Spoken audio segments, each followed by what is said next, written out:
Predajni výstavy ručných robotoch i suveníroch, ktorí sa otrimovali na teritoriji opštiny Kula, toho roku na inicijativu Združenja ženog ideja prerosli do festivala.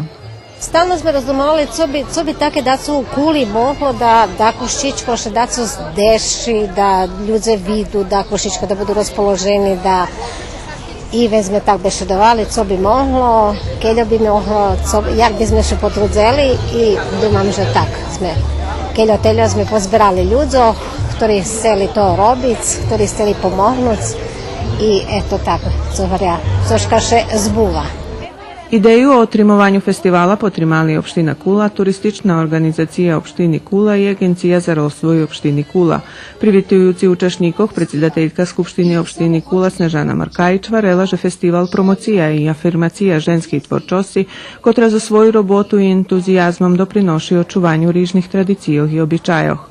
Ona vyražela na zdavanje, že festival bude prepoznatljiva charakteristika Kuli, jak co to teraz Republični festival amaterskih teatroh, kotri še už 57 roki otrimuje u Kuli.